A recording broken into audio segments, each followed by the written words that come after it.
6, and this morning we're going to commence with a karakia.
All right, thank you very much for that.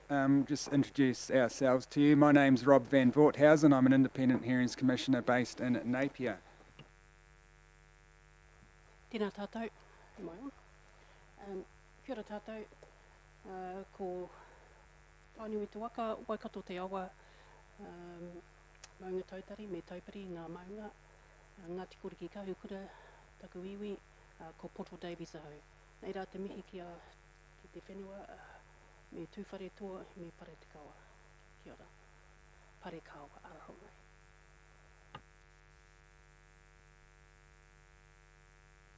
Kia ora tātou rāuri kei te mihi aki ki a koe, ko tūkana mai te mihi me te karakia kia tātou katoa I tēnei wā.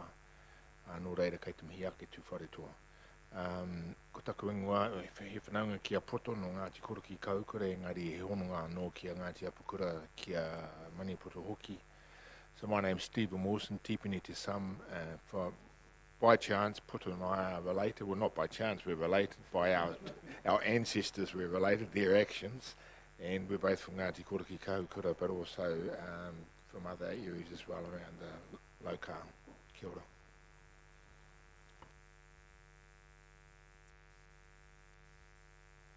Yes, good morning. I'm Douglas Fairgrey. I'm an Independent Commissioner from Auckland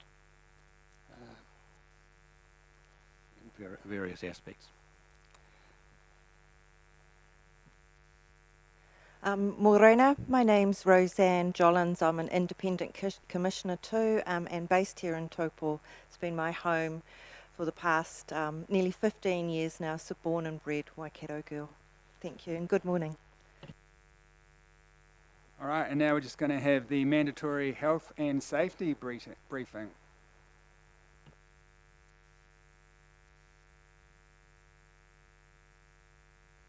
Morena, my name's Kerry Robinson. I would have met you through email, no doubt, at some point.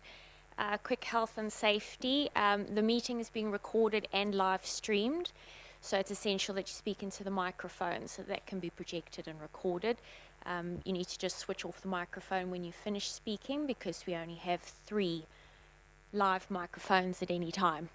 Okay. Let's have a quick look. For the fire safety, this is the only exit out of this building, out of this room, and you'll exit down the stairs, out the door. The meeting point is just in front of this church over here, so you'll exit to your right. The toilets are just on the mezzanine level, out the door, down the stairs halfway.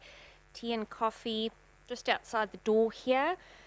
Everyone's connected to the guest Wi-Fi, I believe. If you haven't, just give me a shout and I'll help you with that. Lunch is scheduled for 12:30. The commissioners are to use the room just down the hall to the left. That's sort of the lounge area. Proponents off to the right here. There's a meeting room, so you can take that space, and TDC staff will go to another office just next door. And then I think the last thing really is if you do want a proper coffee, the nearest cafe is just down the road a couple of meters. It's called the Spoon and Paddle, so you're welcome to nip over there if you need something. All right, thank you. Thank you, Carrie. And Carrie's also our hearings administrator, so if anyone has any queries about the hearings process or questions, just ask Carrie in the first instance. And can I just add a couple of things? Can you please turn your cell phones onto silent if you haven't already done so? And for those of you using laptops, can you also turn off the noise on your laptop so when you get an email coming through it doesn't go ding and we all know about it? So now I'd just like the Section 42A reporting team to introduce themselves to us. Hilary, and maybe starting with you.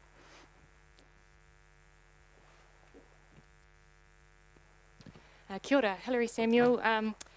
I have been the team leader for the Section 42A team. We're a bit lean on the ground here today, but we are actually here in person. The rest of our team are listening on the live streaming so that we don't have too many people here. So this is Matt Bonis, who's our planner from Plans down in Christchurch. I've just stolen his thunder so he can't introduce himself, but I'll let him add on. And you've met Carrie and David, so that's all from our team here, but the rest, as I say, are listening on the live stream.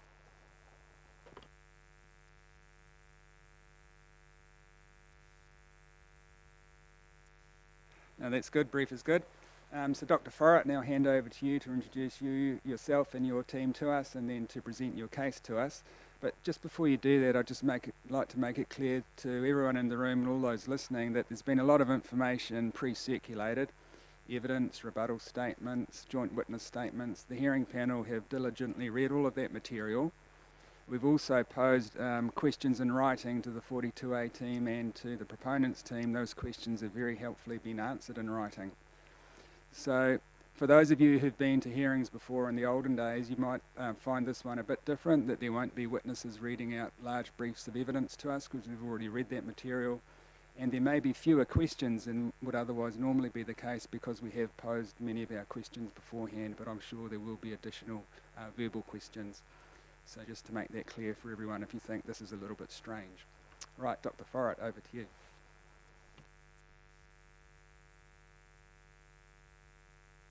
I'm Joan Forrett, the counsel for the proponents, and have had a reasonably long association with these clients over the years in getting this process to where it is.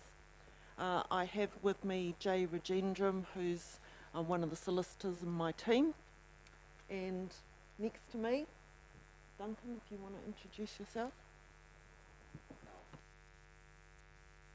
Mia te kia koutou, tuatai kei te mihi kia ihoanga mano, tuarua kei te mihi ki te tuakana mo te hikuai, mihi ki a koe mo te wapakara kia mo tēnei ata. E te tiamana, he mihi atu ki a koe, ki tēnei whenua Ngāti Tūwharatua, ngā mema o te komihana, tēnā koutou, a tēnā watata katoa. Duncan McKenzie, our hokawetu atu Duncan Cormac McKenzie is my full name, and I'm giving evidence on behalf of Whareroa number 6, kia ora.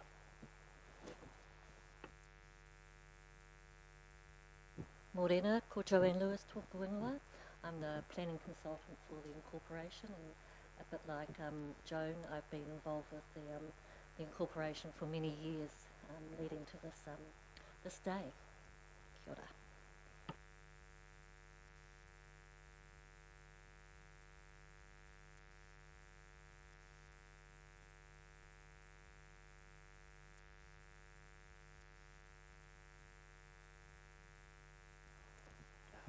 Thank you. Morena, everyone. My name is Chris Wedding, and I'm an ecologist for the proponent.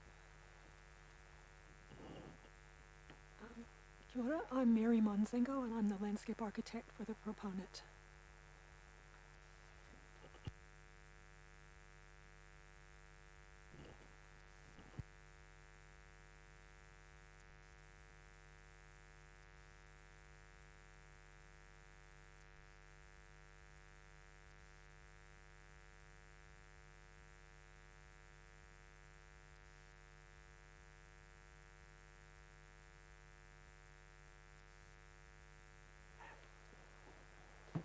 Good morning. I am Harshat Fadnis, and I'm the geotechnical engineer for the proponent.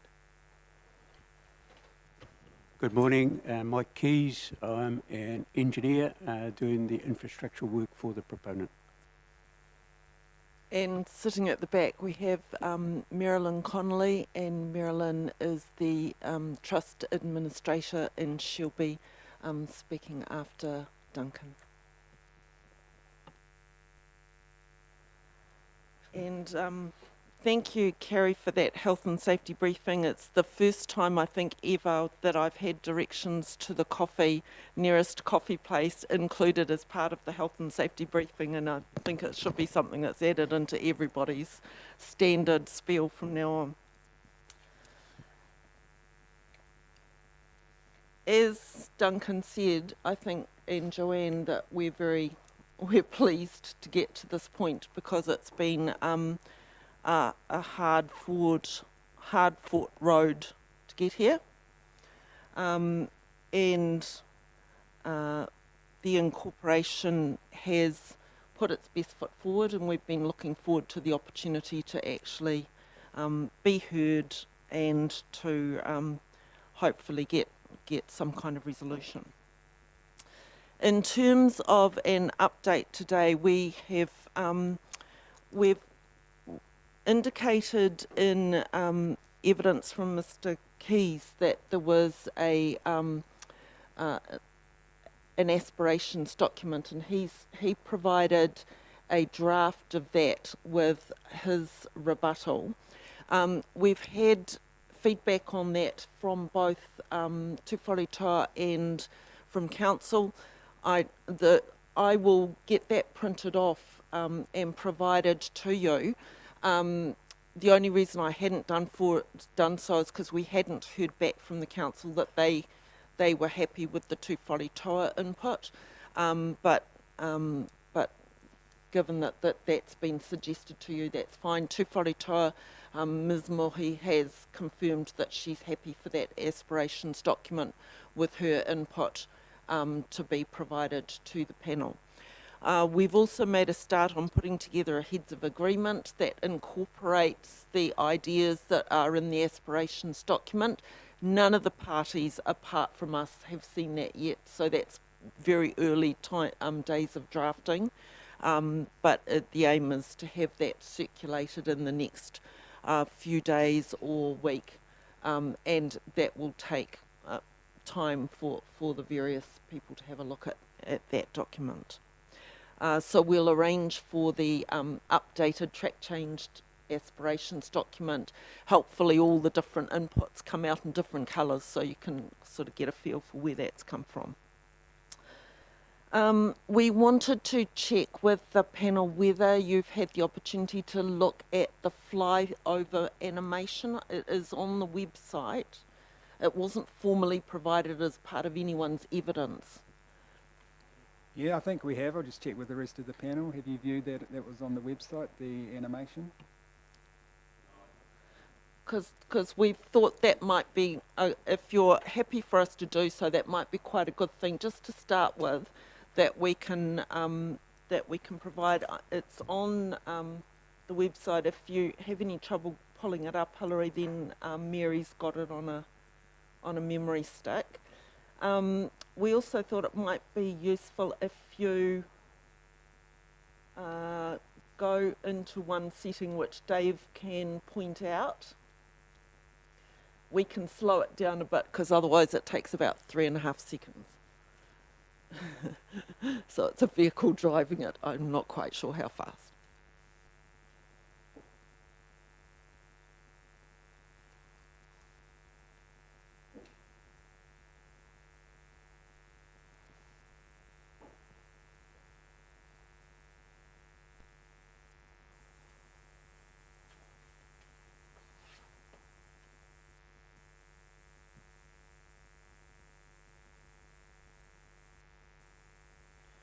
For the panel members, that's Dave Forsyth, who's the manager of the Chills group here in Taupo.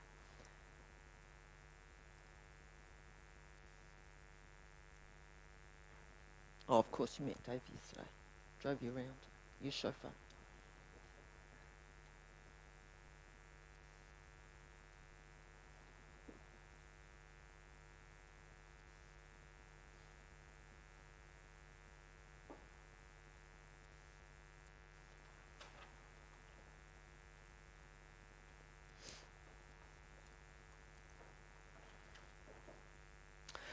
while we're waiting for that to come up, was there anything that came up out of the site visit yesterday but that would be relevant to the ordering of our witnesses? No, I think you just present your witnesses in the order that you feel is appropriate. We'll run with the flow. Cool. Well, we're proposing that after, if you've got any questions for me on the legal submissions, then we would start with Duncan and then Marilyn. And then I've thought Chris Wedding can be next for the ecology. Then the geotechnical with Harshad and Mike, and Kevin Council's coming through. He's got to get back to Rotorua by 5:30 because he's got a flight back out then. So fit him in, and then Mary and Joanne. Cool, thank you.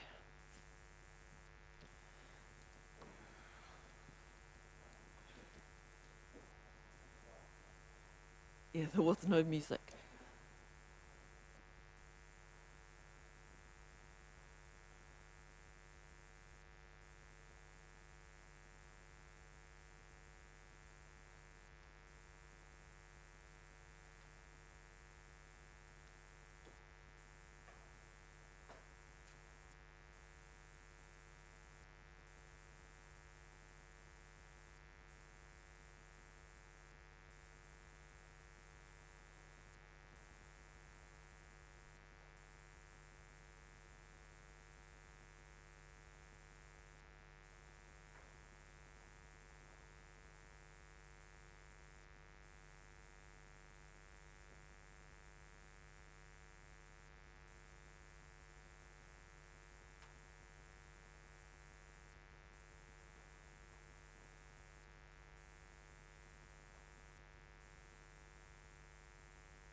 And then we stop there before we actually get up onto the top plateau. Now that was prepared assuming complete mitigation completed, and that's at the 10-year level, equivalent to the Right, we'll go straight to item number 3.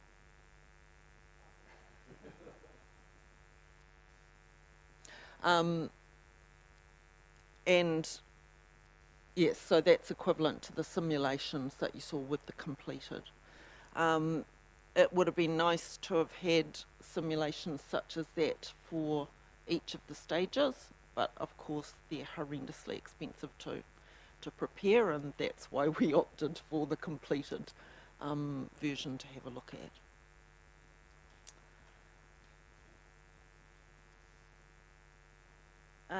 In addition to the witnesses that are available today, Ms. Keith and Mr. Kelly are also available if any questions come up in relation to archaeological or stormwater things. So we've provided a further document this morning, and that came to light. Ms. Connolly has a long history with this incorporation and many documents, all of which pretty much are in a hard copy form. And with the lockdown, that was a real problem for her in terms of getting access to material. And I think she did have an undercover kind of foray into her office to actually do some rustling about one night. But since she's managed to get back into her office, she has uncovered various things. And one of the documents that she provided us yesterday is that one there. And this is one of the issues that I did want to clarify out of the submissions over the whole Māori reservation issue. And that further correspondence which I saw last night between the committee and Ms Samuel regarding Ms Campion's appearance to give evidence, is we're talking about the disputed piece of Māori reservation that we're talking about is the bit at the bottom of the bowl. So it's the bit between the stormwater parts that's going to be local purpose, and that bit there that's to be planted in natives is the bit that's disputed. So the stuff, the Māori reservation that's identified over the rest of the SNA area, that's not part of the rezoning anyway. That was never going to be vested in the council. That stays in the ownership of the incorporation. And Ms Connolly was particularly concerned about that because that's part of the land which is to be part of the swap when there is an exchange between the incorporation's land and the station's land to get that extra bit into general. So there is a larger area, which is the SNA area, that will go back into the station's land in the application that will go to the Māori Land Court. So that was her concern, was that there might be some suggestion that council wanted that area. The disputed area is the bit within the incorporation's land at the bottom of the bowl. And really, if push comes to the shove and the council's absolutely desperate to have it, then they can have it. It's a small bit of land and we don't care. But really, the view is that they don't need, if it's not needed for stormwater purposes, then it should remain with the owners, and that's been our view.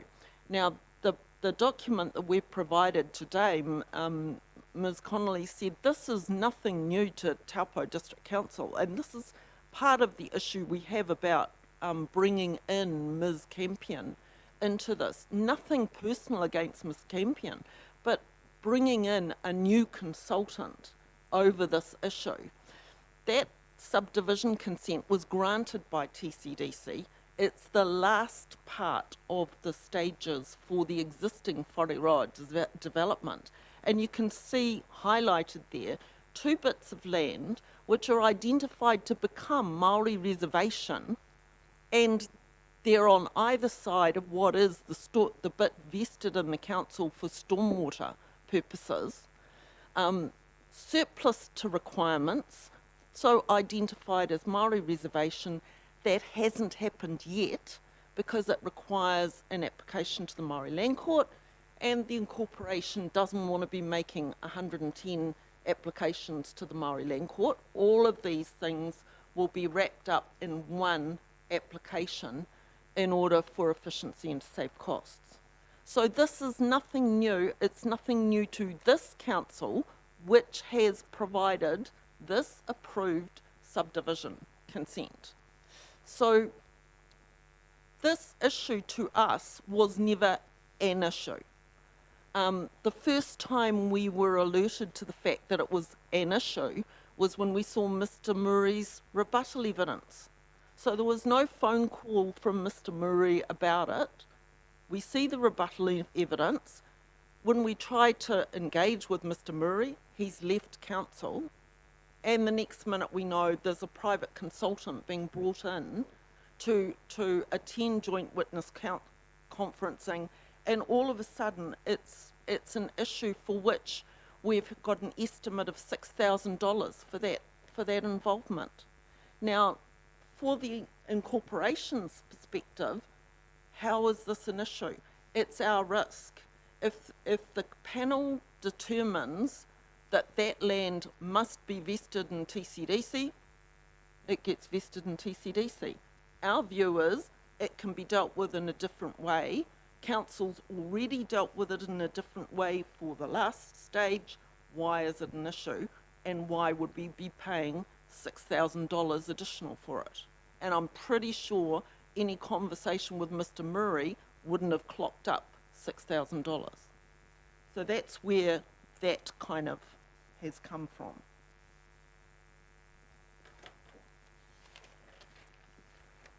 The other comment that I wanted to make was in relation to the legal submissions prepared for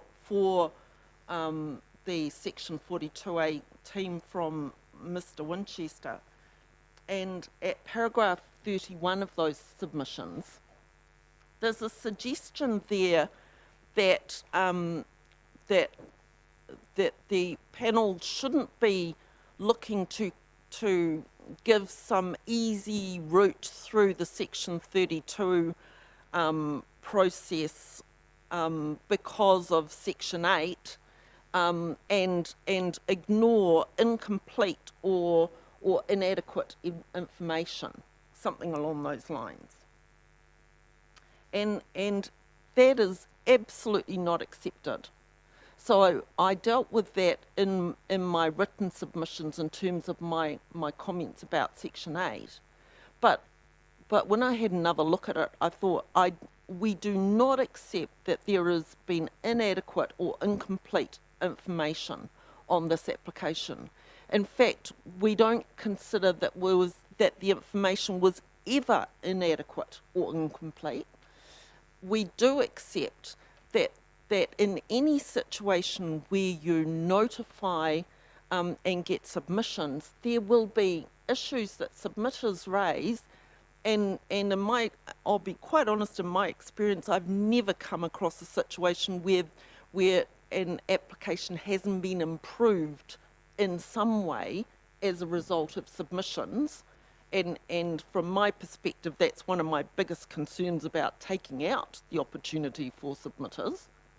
It is an opportunity to improve an application, and we will accept that our application has been improved through the submissions from the Regional Council, from Heritage New Zealand, from the submitters at Whareroa.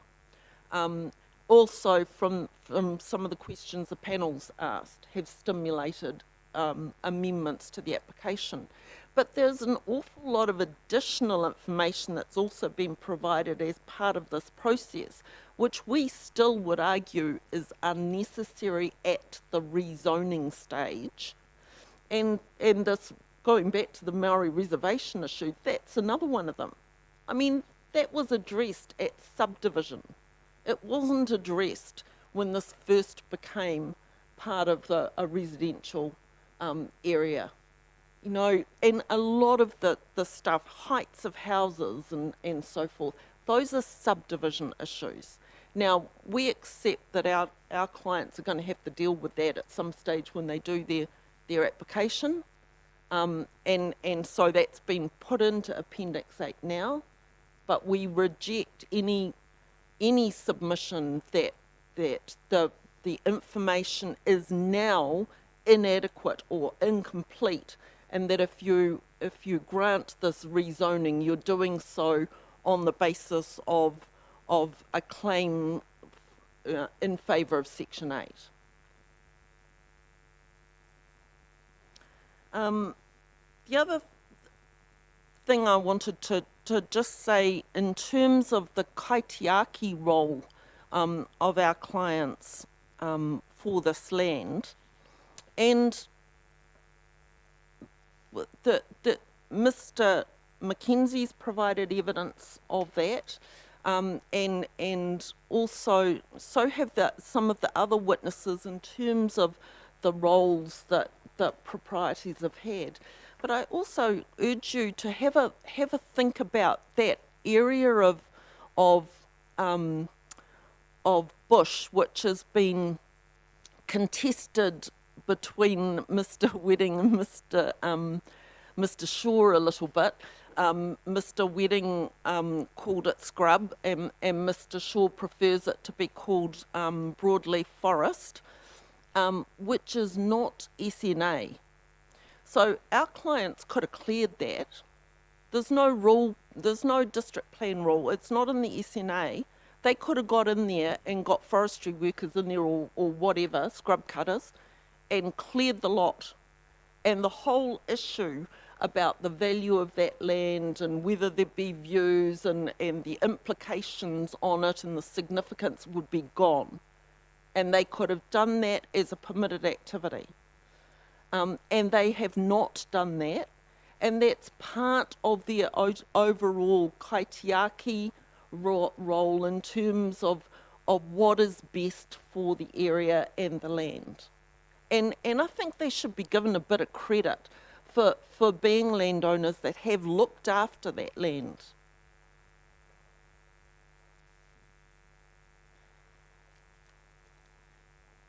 The last thing I want to say to you about this is that this is the incorporation's project. It's not the council's project. This is a private private plan change. It's our project. And the risk lies with the incorporation. The risk that the plan change is rejected, it's their risk. And if the information's inadequate, it's their risk. I accept that if there is insufficient evidence for you to make a decision, then it's over to the council to identify that. But actually, if they wanted to be submitters in opposition, they should have put in a submission and opposed in exactly the same way that the regional council did and Heritage New Zealand did, instead of doing it through the Section 42A route, which meant the incorporation pays for that. But I do want to make the point that this is the incorporation's project. And that's all I want to say in opening. But if there are any questions arising from my submissions. Thank you for that, Dr. Forrett. I'll just see if we do have any questions arising either from your verbal presentation or from your pre-circulated written submissions. And Roseanne, I might start at your end. Okay. No, I don't have any further questions at this stage. Thank you. Doug, any questions? Stephen? Part two, any questions? No questions from me, but just to let you know that in terms of Part 2 matters, out of an abundance of caution, we will deal with Part 2 matters in our decision. There is a line of argument that under the Davidson case law we don't need to do that, but in this case we will, given that it's been put before us, so that'll be in our decision. And also in terms of Section 32, we won't be revisiting the initial Section 32 report, but obviously if we do recommend any changes to the notified provisions of the plan change, then we'll do a 32AA analysis in our decision, which we're obliged to do. And in that regard, I said notified provisions, but what I think we'll do is we'll take the final version of the plan change, which currently is the version attached to Joanne Lewis's rebuttal evidence. If the proponent wishes to make any further changes to that version as a result of the hearing, then we'll take that final version as the one that we will do our 32AA analysis against. If you don't wish to make any further changes, we'll just run with the one that was attached to Joanne Lewis's evidence. So if you're happy with that. Thank you for that. And I just have one question, and you may or may not be able to answer it, and I'm happy for you to defer to one of the witnesses. It's a very simple question. So in terms of the Māori reservation that we were talking about at the bottom of the bowl, and how wide is the Māori reservation proposed to be? Who can? That would be Joanne's probably the best one to answer that. I don't need an accurate figure, just roughly. Is it like 20 metres, 50 metres, 100 metres? How wide is it proposed to be? I might even defer to our surveyors to Absolutely, that's fine, thank you. Dave, do you want to come up and use this one, because we know the microphone's working here?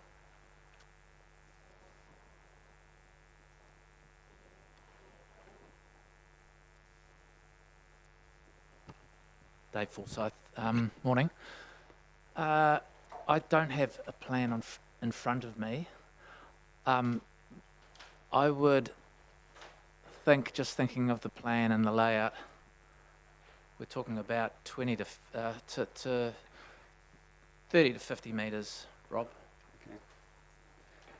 All right, that's good at this stage. And Dr. Forrett, if at some stage during the hearing, if you can just clarify that number, but at this stage I'm happy with the estimate of 30 to 50, just gives me a feel for it. I'm just looking at the road width and relating this to it.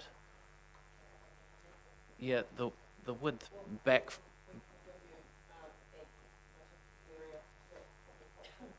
I'm not really interested in the area. Why I asked the question is I'm interested to know, because we viewed the what do you call it, the slip feature, and I'm just interested to know from the edge of the existing slip feature how far into the bowl will the proposed Māori reservation and the replanting with indigenous vegetation go. Since we viewed the site yesterday and have a feel now in our own minds how big that bowl is, which was very helpful. I'm just personally interested to know how wide that, so not the area, just how wide it's going to be. Rob, just looking at it a bit closely and looking at other features like legal road widths, I would say it's around about 50 metres. 50 metres. All right, well, we'll run with 50 metres, and if you want to clarify that or refine that during the hearing, then that's fine. But apart from that and those two mentions of Part 2 and Section 32AA, nothing further from me. But thank you very much for pre-circulating the legal submissions. That's appreciated. So now we can proceed to hear from your witnesses. Thank you. So I don't think Duncan has nothing formal prepared to present. Is there anything you wanted to say? Ask. Kia ora anō. I just my evidence has already been tabled, and I accept that.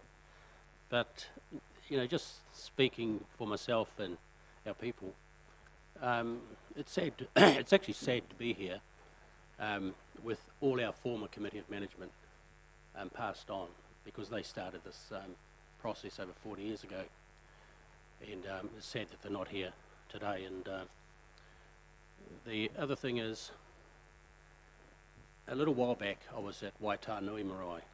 I went to a church service there, and when you sit in the wharekai at Waitanui, which is a little bit south of the lake here, you actually look across to Whareroa. And if you go to Whareroa, you can look back to Waitanui, and the same across to the motor camp where the Maniapoto family and that live across the road. So back in time, our people actually looked across and surveyed their territory, and were able to communicate in various means, whether it's by smoke or fires or whatever. But when you sit in this office and you look out the window there, you're looking at a taonga that belongs to our people, all the way to the maunga, the Kāui maunga. Now, for us not to be able to utilise our whenua for the benefit of our people, and this journey has been over 40 years. If you can appreciate, 40 years of effort went in by our people to secure the subdivision, to also secure a successful farm that the subdivision was subdivided from. And I thank Marilyn for her sterling work looking after us, basically. Because without her, I doubt whether we would have had the energy to be here today. But I'm respectful of the Commission hearing today. I'm pleased to be here. I might as well say this. There's a lot of stuff going around the world about Black Lives Matter and George Floyd's death in the States. 180 years ago, the Treaty of Waitangi was signed. In 2017, this tribe signed the Tūwharetoa Comprehensive Claim at Hirangi Marae for the benefit of our people. But today, in reality, we still have the knee of government on our throats, stopping us being ourselves and having our own tino rangatiratanga to develop our whenua. So hopefully, after you make your determination on all the evidence, I just keep my fingers crossed and pray that Hauhangaroa number 6 is actually successful in having a private plan change. if we are successful in the private plan change, it's not going to get built in my time, but my mokopuna will actually step up in 20 years' time, whatever it is, and take up that opportunity. So that's all I want to say. Thank you very much. Thank you, Mr. Mackenzie. I'll just see if we have any questions for you. Poto, start with you this time. No? Stephen? Dave? Roseanne? And Mr. Mackenzie, I've no further questions either. You shouldn't be offended by that. That just means the pre-circulated material that you prepared is very clear, and we are grateful for that. So thank you. Thank you very much.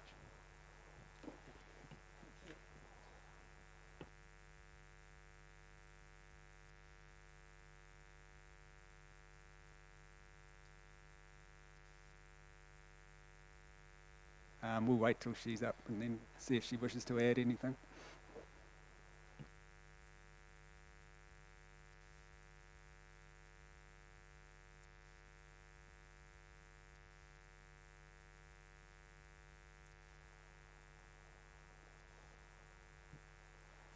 So this is Marilyn Connolly, who has for many years acted as the incorporation's sort of administrator and is the keeper of all of their documents and history essentially, and can provide you with any of the details that you might need to know. All right, thank you very much. Good morning, Ms. Connolly, and thank you very much for your evidence. I found it personally very interesting to read through it, so thank you for that. Is there anything that you wish to add this morning? Not really. No, I haven't really got anything much to add. It's been a very interesting, I mean, I could write a book about it. All right, well, thank you for that. I'll see if we have any questions for you arising from your evidence. Roseanne, starting with you.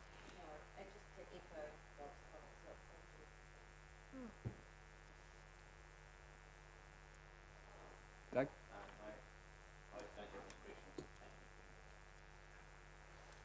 Stephen? Poto? Thank you. Thank you for the history lesson as well. So, Ms. Connolly, you're probably relieved to find that I don't have any questions either. So, you're the second witness to get off very lightly this morning. Again, just stress that that just means that we found your evidence very clear and helpful, so we don't need to clarify anything with you. Thank you very much for that. Thank you.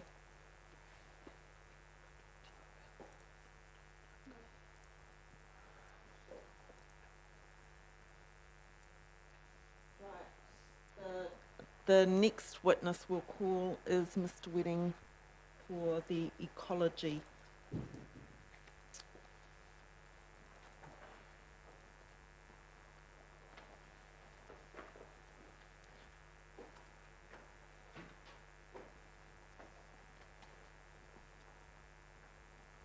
So you've seen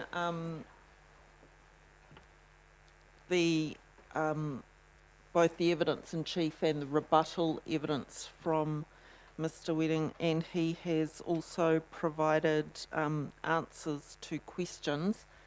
So over to you, Chris. If there's anything you wanted to start with. No, I've prepared a summary statement. It's really just a repeat of my evidence and rebuttal and points raised in the joint witness statement. So I'm happy to read it or take questions. So your summary statement, we don't have that yet, do we? So maybe if we could have that handed around, and then since you're the first... I think it's an informal summary.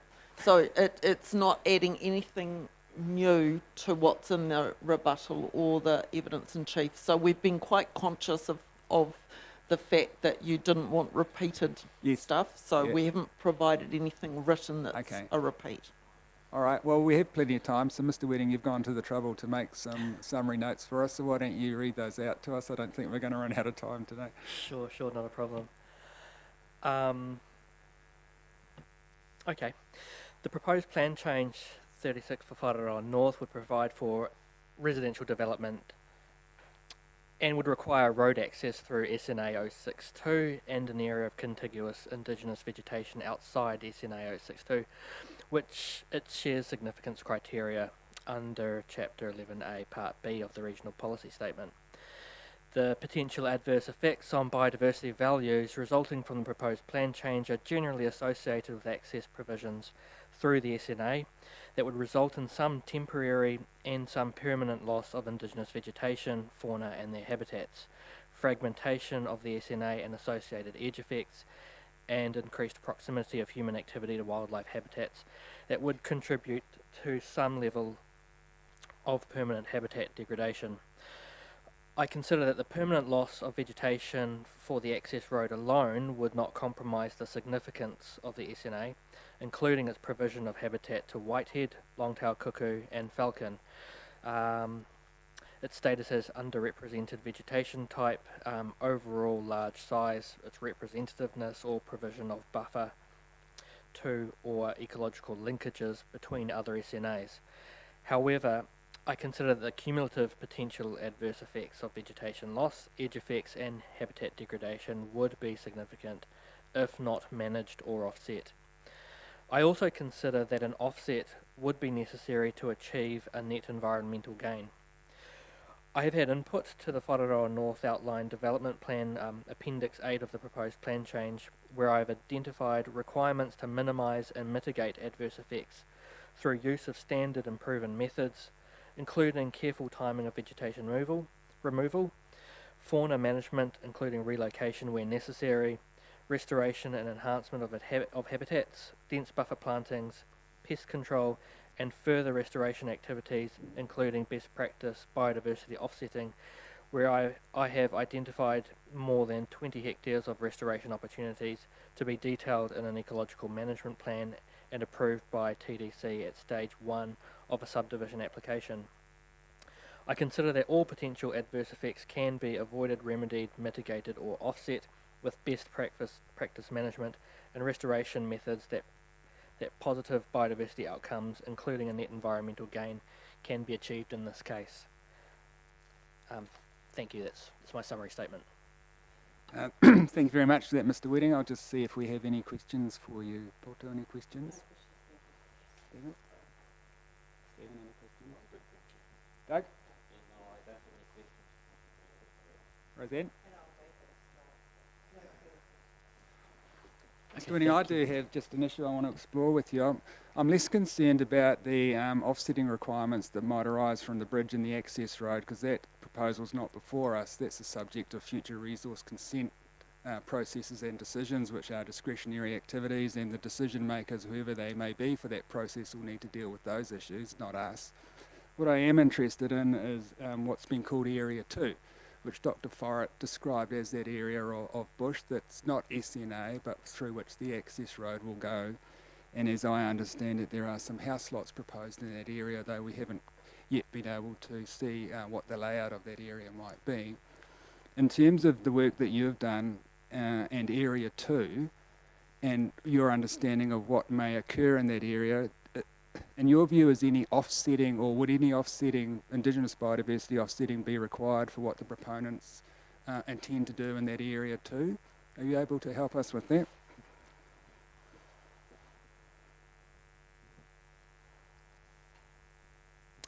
Yes. I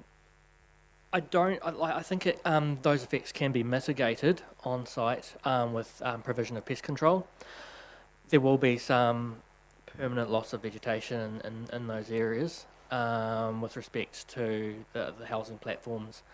My understanding is that the layout of any potential housing platforms in that areas would be minimised and clustered to reduce fragmentation effects. So there's certainly a minimisation of effects in that area. Loss of vegetation could certainly be offset. Whether it's necessary or not, I don't think it's necessary if it can be mitigated on site. So offsetting really only relates to mitigation activities that happen beyond a site. So if you can manage those effects on site, then you don't need to offset. So offsetting is really only required when there's a significant residual adverse effect on the site that can't be managed, and then you go to an area beyond the site to undertake revegetation. I don't think it's absolutely necessary at this stage, from my understanding of the proposal, but any offsetting can certainly be achieved. Sure. Thank you for that. So in terms of the mitigation that you had in your mind when you gave that answer, you tell me if I've missed anything out. So there'd be obviously the proposed plantings along the boundaries of the plateau area. Yes. And then, of course, there's the proposed planting of the proposed Māori reservation down near the bottom of the bowl. I think, did you mention predator control, or did I mishear you? Yeah, absolutely. I think predator control is an important part. Although while pest surveys haven't been undertaken recently, species such as rats and pigs and hedgehogs, they're fairly ubiquitous, and their effects are fairly well known. So I think predator control is an absolute bonus for a site like that. I also think that the effects that have been created by pigs and probably possums are quite visible. Pigs certainly, there's large open gaps underneath the canopy, and you can see where they're having quite a damaging effect on that vegetation, and removal of pests would have huge biodiversity benefits for that piece of vegetation. Sure, and in terms of that predator control, which area of vegetation would you see that targeted to? Would that be within what's left of Area 2, or would that be within the SNA, or within the proposed plantings within the site, or how would that work in your mind? No, and yes, in my mind, it would apply to all of the SNA within the site. So a lot of those pest predators have quite large home ranges, and there's not really any point in limiting pest control to immediately around edges, because you're just plugging one hole in a giant leaky sieve. So pest control needs to consider home ranges of rats, possums, and have a decent buffer to actually provide any real outcome. Okay, so in terms of that, then the predator control, you'd see it targeted to the SNA, so that would be the area between the proposed subdivision and the lake, and between the proposed subdivision and the Whareroa stream. Have I got that right? Yes, that's how I would imagine it. Yeah. All right, thank you very much for clarifying that. Predator control, I would also imagine if there was an offset location, it would probably apply to there as well, just to manage any restoration plantings.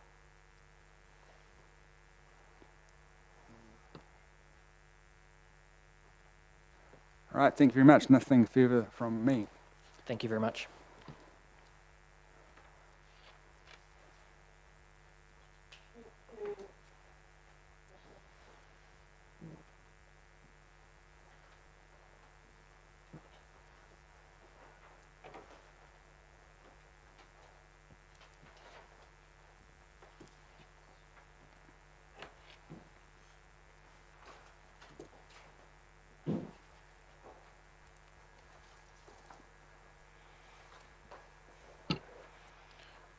Morning. Good morning. I don't have anything to add, but I'd like to read out 3 sentences from the joint witness statement. So it was agreed by myself and Ms. Phillips that all geohazards that can potentially affect the site have been identified. It was agreed that the geotechnical investigation plan presented by myself is comprehensive, and it was agreed that all geohazards can potentially be mitigated. So those were my takeaway points from the joint witness statement, all my documents submitted previously. And I'm open for questions. Thank you. Nice and easy. Roseanne, any questions on geotechnical issues? Doug, any geotech queries? No. Stephen? And I have no further questions for you either, but I did find your evidence very helpful, particularly in the way that you very carefully summarised the results of the reports that have been done by people prior to you coming on to the job. I found that very helpful. and also the way that you addressed the potential hazards on the site and came up with a proposed investigation program. So no further questions from me, and again that just recognises that your evidence was clear and helpful, so thank you for that.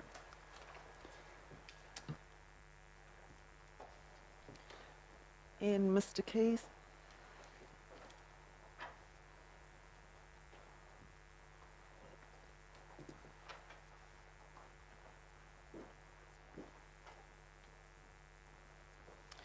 So like Ms. Lewis, Mr. Keys has had a very long association with this project.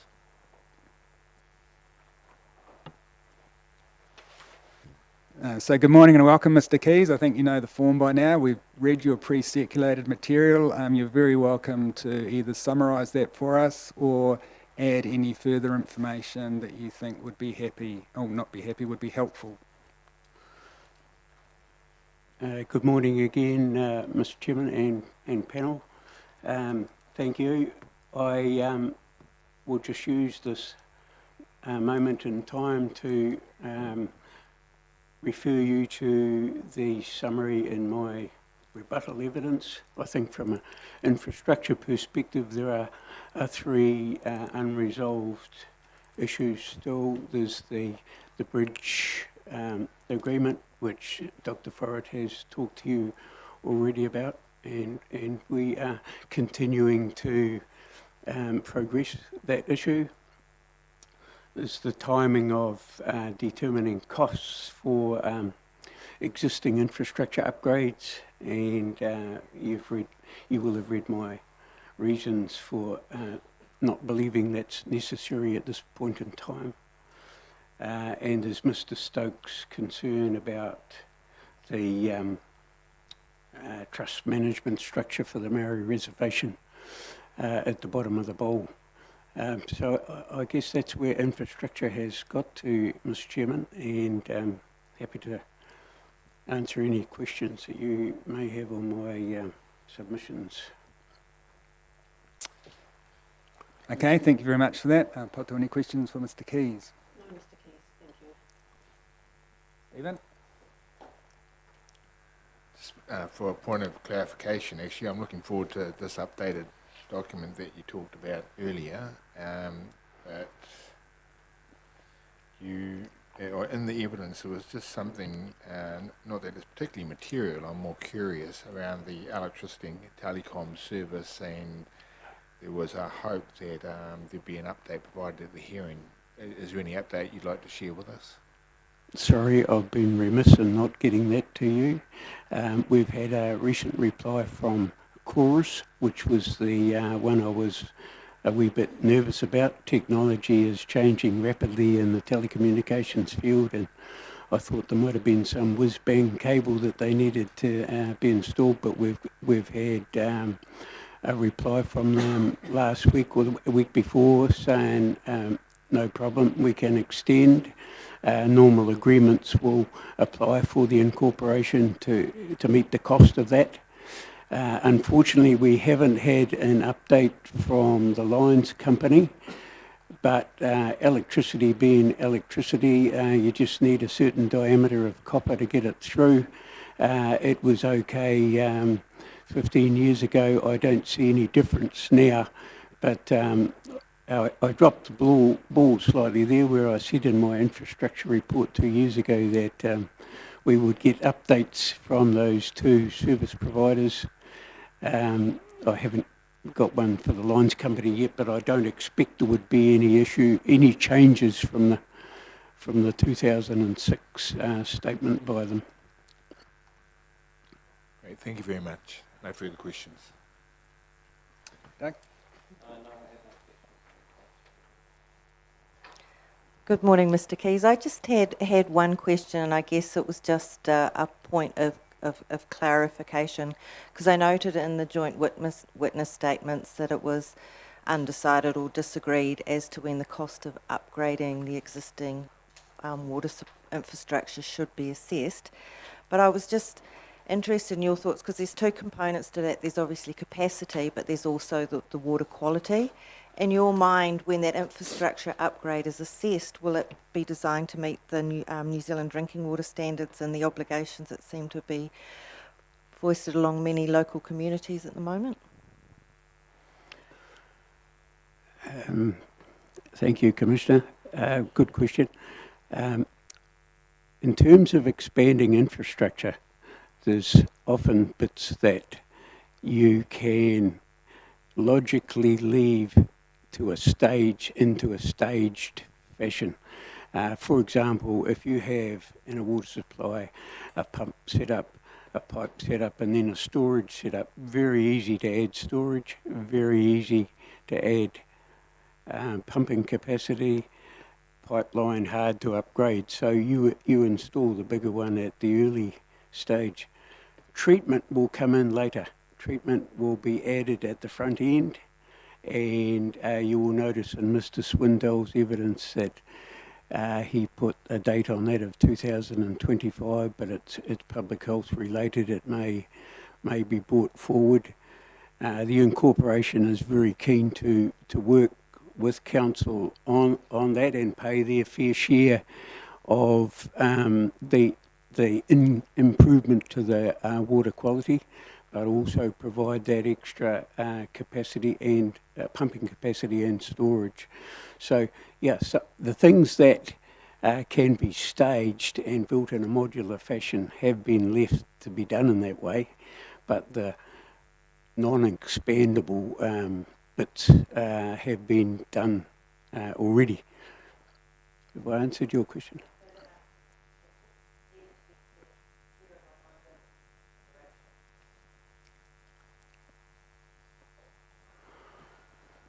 Mr. Keys, just a couple of questions from me. In terms of the proposed wastewater treatment system and it going to the existing facility that's already there on the Whareroa village at the moment, which we viewed yesterday, just remind me, are there any changes required to the existing resource consent for that wastewater treatment plant as a result of the proposed development?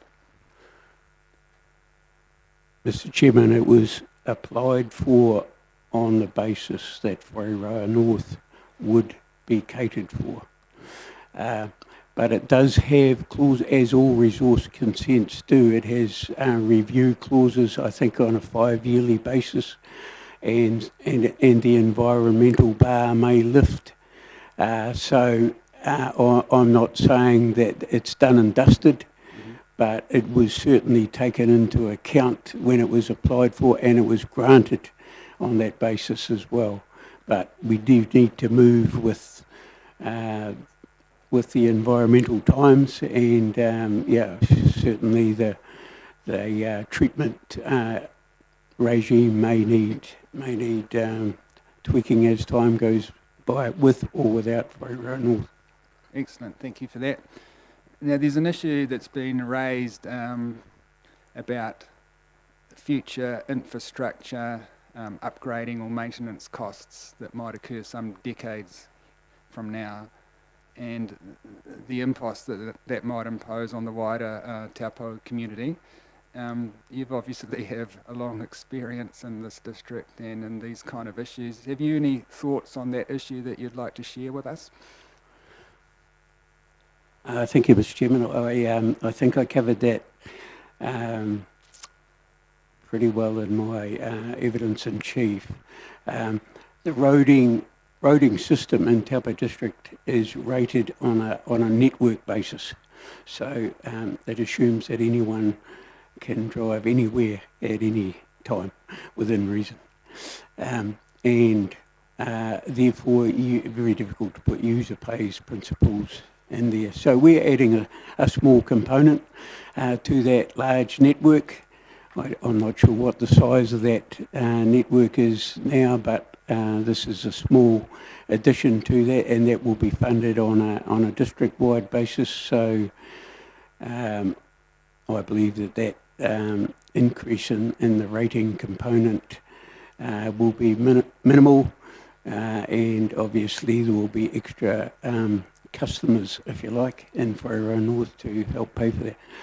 Water supply sorry, go back to wastewater, that is on a district-wide basis as well, because all those schemes are pitched at removing nitrogen from the lake, and the council deemed quite appropriately that it didn't matter whether you're on a small scheme or a large scheme, you should be, we should all be trying to get the nitrogen out of the lake, and so there's a district-wide rate on wastewater as well.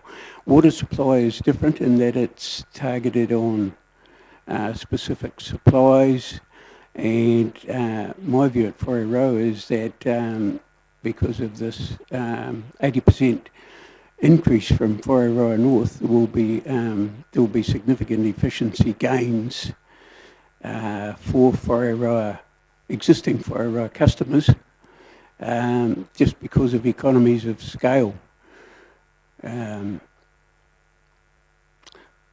So have I answered your question, sir?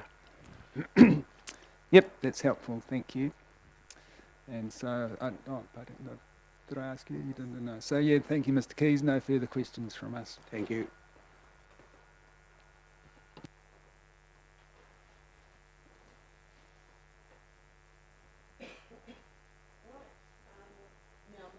Mr. Council will get here when he can. Yeah.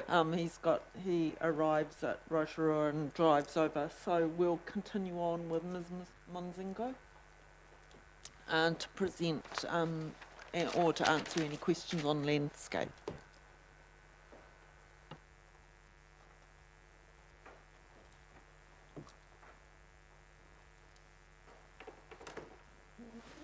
Good morning and welcome. So same procedure for you. Thank you. We've read the pre-circulated material. You're very welcome to add to that this morning if you think that would be helpful, and you're also welcome to summarise key points for us if you would like to do that. Yes, thank you. I haven't done a revision of my summaries because I thought we were just going straight to questioning. So, sorry. Next time.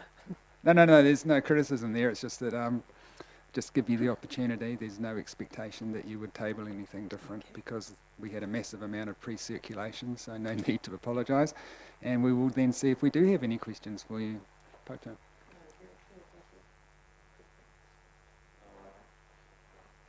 Roseanne?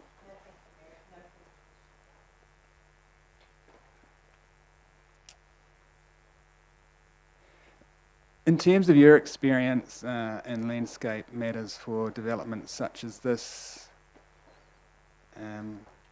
would you see from a landscape character and visual amenity perspective that the proposed development could be categorised as an extension or simply as an extension of the existing village? Rather than a new standalone development, would you view it as just a continuation of what's already there?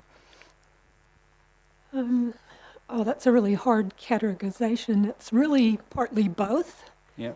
That, it will be very much connected, walking and cycling and driving. But there is the gap in the vegetation, there's filled with vegetation, not a gap in the vegetation.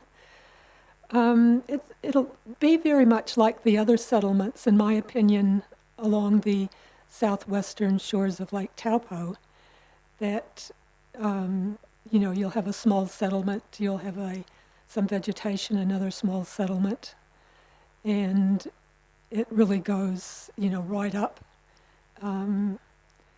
Probably the furthest north one is the one at Whangamata Bay, the little settlement there. And really sort of from Waihi or Turangi. Oh, Turangi's more distant from the lakeshore, but from Waihi up to Whanganui Bay. Little settlements that are, viewed along the lake edge. Yeah, thank you for that.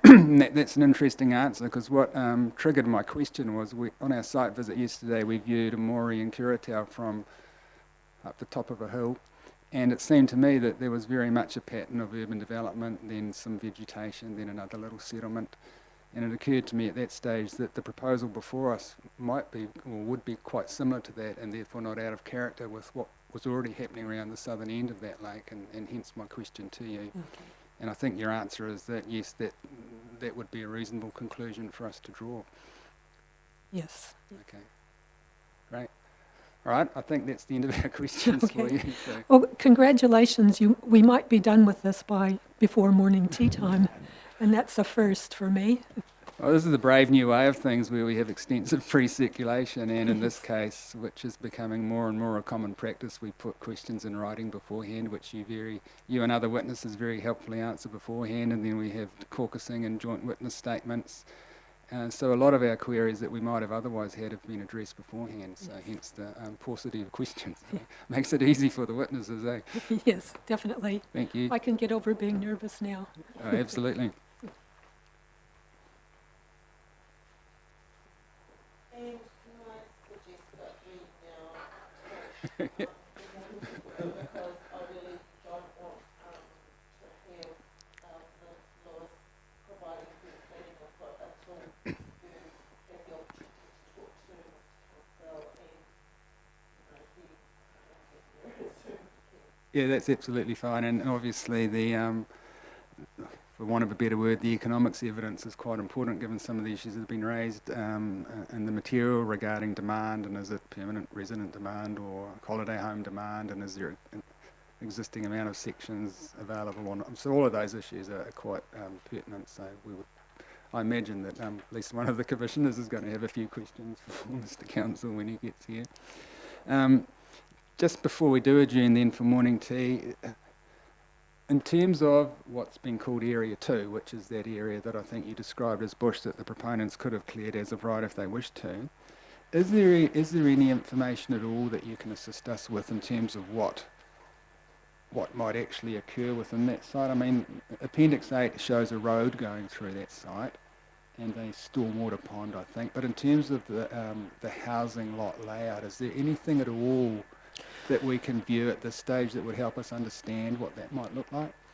We haven't done we haven't done a subdivision layout.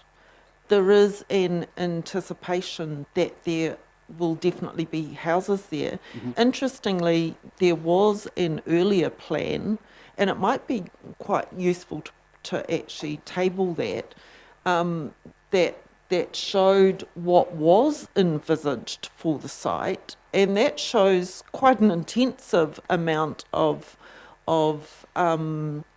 housing right through the SNA and through Area 2. And I understand that was the layout that supported the structure plan when it went through. But we can have a look at that. Certainly since the application, submissions and feedback on the application, the proponents made a decision at that point, despite the fact that the red blob covers the SNA and the original structure plan anticipated housing in the SNA, they pulled back out of there, which with the intention that there would be housing in Area 2. Now, because of the issues raised through Mr. Shaw's evidence and Mr. Bonis's evidence in terms of the concerns about ecological effects on Area 2 and the significance there, then we're looking at having increasing controls through Appendix 8 about how housing would happen in there. But to be quite fair, there needs to be a yield. So the landowners do need to get some houses somewhere in order to justify all of this. And at this point, I will go back to the case that I put in my submissions, the Whareroa case, which I think was stunningly similar on its facts. So you have, in the Whareroa case, you were essentially in the position that that the incorporation would be at the time it was applying for subdivision consent. But there were no controls in place as part of any rezoning or anything. And the court rejected conditions that were intended to favour the ecological outcomes over the outcomes that were intended to enable that whānau to not only complete this development, but the reason why the courts refused to put that stock control condition in place was not because of the 3 lots that they were being consented as part of this development. It was because of the implications that would have for the future development of the land, because that regenerating scrub would then have developed into a position where it would make it difficult for them to get resource consent. And I suggest to you that this whānau, this hapu, is in exactly the same situation, where we're saying to you there is an area of land which does not qualify as SNA yet and has not been made SNA, and I'm not sure when Mr. Shaw last visited the site. He may be able to clarify that tomorrow when he gives evidence.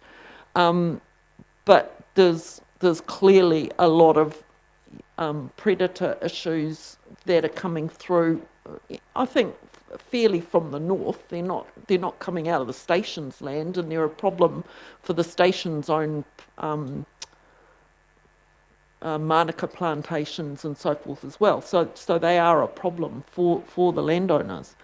But I suggest to you that area, yes, we're suggesting some controls in there to be sensitive to the fact that we're putting houses within the bush, but we're not putting development in an SNA, and they do need to recover something in order to make this worthwhile. Oh, look, no, I totally understand all of that and appreciate that there's no development proposed within the SNA. I guess all I'm interested in is getting a better feeling for what the development might look like in Area 2.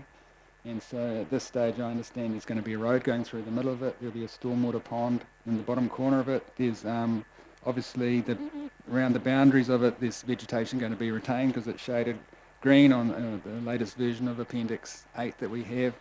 And I understand that any housing in there will be clustered so as to minimise effects, and where there are no housing clusters then the existing vegetation would be retained. So I understand all of that at a conceptual level, but it would be super helpful just to see an indicative layout of what that might look like. In the absence of you being able to do that, Ms Lewis, when you give your evidence or present to us later on today, if you could just highlight for us the key components of the latest version of Appendix 8 that would relate to those matters in terms of housing within Area 2. And so just make sure we're fully aware of what you feel are the existing or proposed new controls within Appendix 8 that relate to that. All right, so now just remind me, Kevin Council, was due to arrive about when? He was setting off from Whareroa at about 11. Yeah, he's hoping to be here about 11. Hoping to be here at 11? Okay, that's fine. So we'll adjourn until 11. And if Mr Council hasn't arrived by then, we might stay adjourned. Someone will let us know about that. So we're now going to have an early and long morning tea break. Thank you very much. Thank you. And you know where to go.